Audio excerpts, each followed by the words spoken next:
A Day in My Life as an Indigenous Rights Advocacy Member.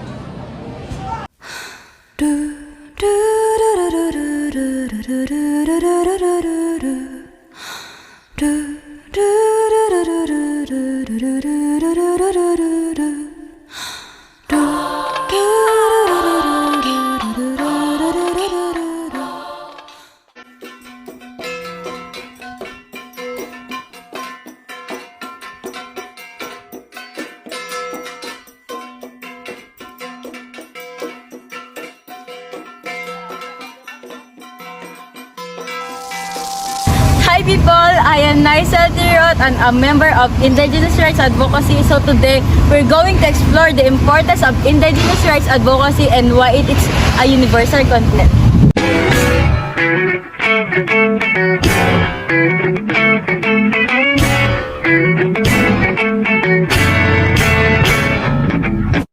Advocating for indigenous rights is really important because it helps fix past unfairness and deal with the problems that indigenous communities still face worldwide. This movement supports keeping their cultures alive and recognizes how much indigenous people have contributed to our shared global heritage. Backing indigenous rights isn't just the right thing to do morally. It's something we all need to do together to create a fairer and more equal future for everyone.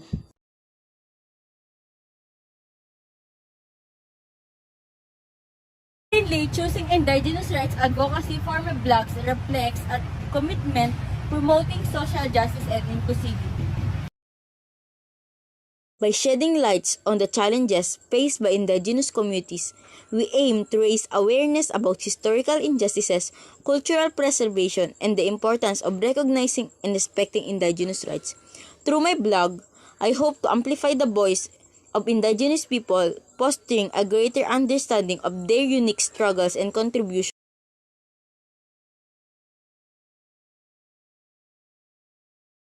To me, indigenous rights advocacy is vital in respecting marginalized cultural heritage, fostering a more inclusive global community.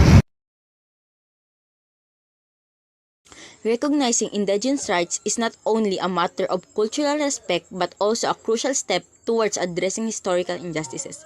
Many indigenous communities have faced displacement, discrimination, and loss in the land throughout history. Embracing indigenous rights advocacy means acknowledging and rectifying these past wrongs, working towards a fairer and more equitable future for all. By understanding and supporting the rights of indigenous people, we contribute the broader narrative of justice and reconciliation. Understanding the impact of colonization on indigenous communities is crucial. Addressing historical injustices and seeking justice for systemic oppression, land loss, and cultural suppression. Moreover, indigenous knowledge systems hold valuable insight that can contribute a sustainable and harmonious coexistence with the environment. Traditional practices often embody a deep connection to nature, emphasizing the importance of environmental stewardship. Incorporating indigenous perspective into global conversation on climate change, biodiversity, and ecological sustainability is not only essential but enriches our collective understanding of how to navigate contemporary challenges with wisdom for ancient tradition. Indigenous culture contributes uniquely to our global tapestry. Enriching collective human experience and supporting their rights means embracing and collecting their diversity.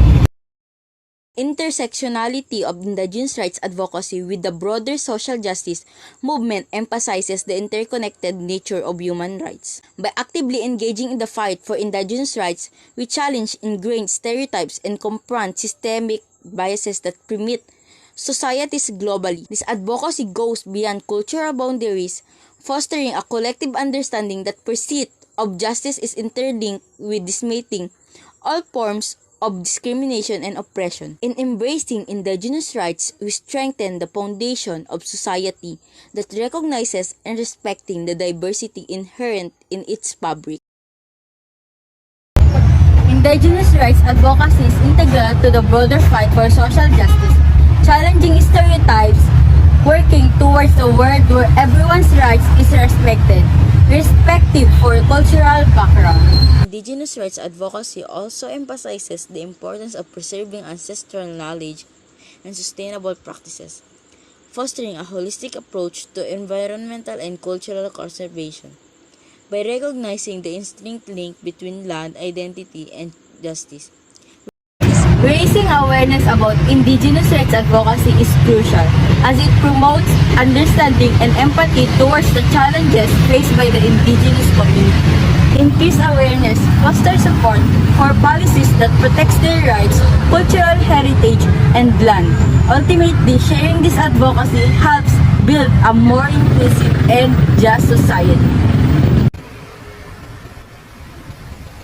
Furthermore, Indigenous rights advocacy contributes to a vision of a world where cultural diversity is celebrated rather than diminished. This holistic approach not only benefits Indigenous communities but also serves as a catalyst for building bridges between different groups. In essence, Indigenous rights advocacy is a cornerstone in the construction of a more just and equitable global community, where the rights of every individual, regardless of their cultural background, are upheld and safeguarded. It's a step towards a just, more, and compassionate world. Let's educate ourselves, amplify Indigenous voices, and actively support initiatives for equality and understanding. Thank you for joining us on this journey to amplify Indigenous voices and advocate for their rights. Let's continue to stand together in solidarity, fostering understanding, respect, and equality. Remember, the strength of our advocacy lies on our collective commitment. Keep sharing, keep learning, and keep advocating. Together, we can create positive change for Indigenous communities worldwide. Join the conversation by sharing your thoughts in the comment below. Until next time, don't forget to subscribe.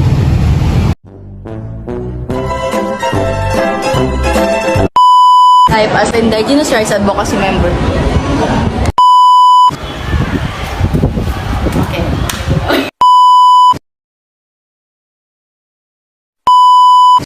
Choosing a commitment. Naka-play ba?